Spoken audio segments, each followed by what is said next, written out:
Hey, what's up YouTube? It's me, Sarah, and in today's video I am going to be talking about some damaging skincare habits. So in this video I'm going to be going over just some of my top skin damaging habits that I can think of that I feel everybody should avoid if you want happy, healthy skin. So this is just going to be more of like a rapid spitfire type of video of habits to avoid. So the first damaging habit is an obvious one, but it's avoiding or skipping your SPF.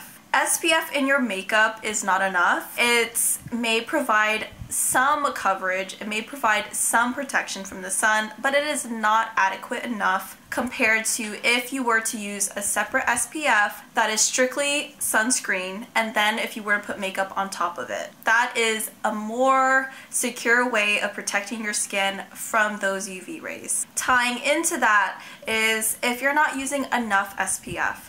SPF is not a concealer. It is not something that you want to spot treat certain areas of your face or your body. It is really meant to protect all of your face. More is better than less in this scenario where you do want to apply enough SPF. I do have a whole video that talks about how much sunscreen you should use. I will tag it up here or down below for y'all to take a look at. On that note, also not using an SPF that's at least SPF 30. Like, it has to be at least SPF 30. If it's not, I just don't think that you're protecting your skin as well as you could from the sun. So do yourself a favor and opt for an SPF that's at least 30. The next damaging habit is one that is not talked about enough, but I do have a separate video about it as well, and that is skin picking. Picking your acne, popping those pimples, trying to push out those blackheads. Trust me, I know.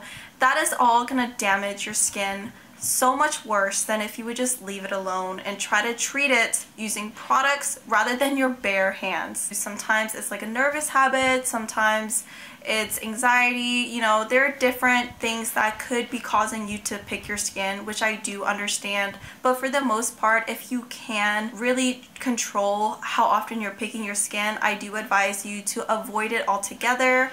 And I have a video that talks about, you know, what are some tips that you can use and incorporate into your daily life that will hopefully reduce the amount of times that you are picking your skin, because it is just so damaging and it's really not doing your skin any favors. The next damaging skincare habit I can think of is using those over-exfoliating scrubs. It's 2023. We really don't need to over-exfoliate our skin. The scrubs that are marketed in today's skincare, I really feel like it's not as common as back then because people are more aware of how a physical scrub isn't quite necessary to exfoliate our skin. However, do not over exfoliate it. Don't scrub your skin till it's super dry and clean feeling, because that's actually not a great sign. You don't want your skin to feel stripped, because that's going to lead to more inflammation and irritation later down the line. The next skincare damaging habit is layering way too many active ingredients. So I talked about this in different videos of mine. I can't even remember at this point, but I talk about how it's not necessary to incorporate a particular active ingredient in every single product in your skincare routine. So let's say you have salicylic acid in your cleanser. You don't need salicylic acid in a serum. Like, you don't need to incorporate it in every single step to reap the benefits of that ingredient. You don't need to do salicylic acid, niacinamide, hyaluronic acid. You don't need to do like so many things at once, especially when you're not sure if something's irritating your skin or you have sensitive skin. It's just a recipe for disaster, and it's really gonna cause some irritation later down the line, if not already. So try to keep your skincare routine as simple, as minimal as possible, because it's easier to gauge whether a product is working for you and see what your skin is needing and cater to those specific needs. The next tip is not moisturizing. I cannot stress how many times I've talked to somebody and they've voiced their skin concerns to me about their dryness, cracked skin, and I ask, have you been moisturizing? And a majority of the time they're saying, no, I have not. No, I don't moisturize. And you wonder why your skin is dry and peeling and cracked. So moisturizing is so important, not just for our face, but our entire body, especially since we're moving into the colder months. You want to moisturize your skin. You want to make sure your barrier is maintained and taken care of, because once that starts to get impaired, everything else kind of goes downhill. You'll start to notice those visible signs of inflammation. You'll start to feel the discomfort with your skin, and if you're not moisturizing, you're losing a lot of water within your skin, and you're just letting a lot of bad stuff in, because our skin is our natural defense, and you have to make sure that you are taking care of it, especially during these winter months where we're more prone to drying out. The next habit is to continue products that are just irritating your skin or causing some type of inflammation. So although it's a product that's supposed to clear your acne or supposed to exfoliate or give you a nice glow, if it's irritating your skin, like to the point where it really hurts and your face is just red and feeling like horrible and inflamed, stop using the product. There's something wrong there. Your skin probably just doesn't like the product, or maybe you're at a time of the month or during a season where your skin is just more sensitive than normal. So listen to your skin and try to opt for more gentle skincare products that won't do that, because any type of inflammation in the skin is going to feed into a multitude of problems later down the line.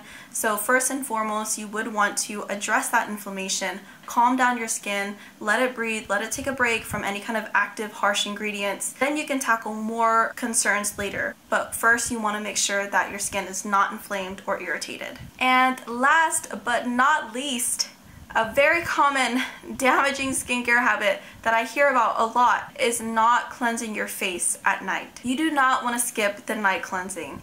During the day, like in the morning, if your skin doesn't require an actual cleanser, perfectly fine. That is something you can avoid unless you're very oily and you need to cleanse twice a day. But if you have pretty normal, sensitive, or dry skin, you can opt to skip that morning cleanser, use water, moisturize, and SPF afterwards.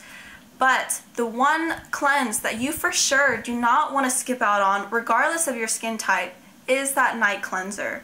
The night cleanse is so important because it's going to remove all that buildup, all of the oil, dirt, random pollutants that may have gotten on your skin during the day, and it's going to help actually fight the aging process because you're clearing out your pores from that buildup, and it's going to help your skin in the long run. But if you are skipping that night cleanse, you're really not doing your skin any justice.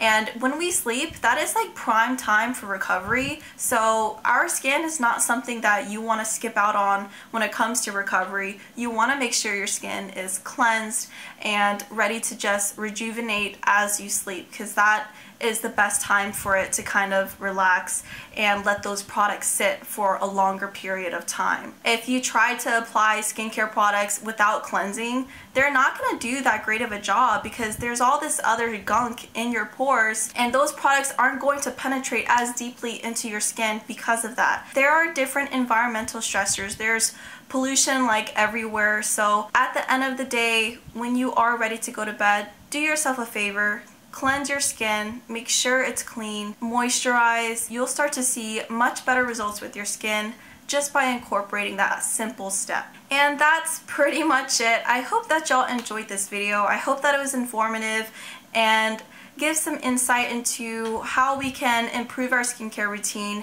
make these simple adjustments in our day-to-day that our skin will ultimately really thank us for. And if you haven't already, please make sure to check the description box down below. I have a timestamp, I have links to related videos of mine that you may find helpful, and please stay tuned. I post every single Monday.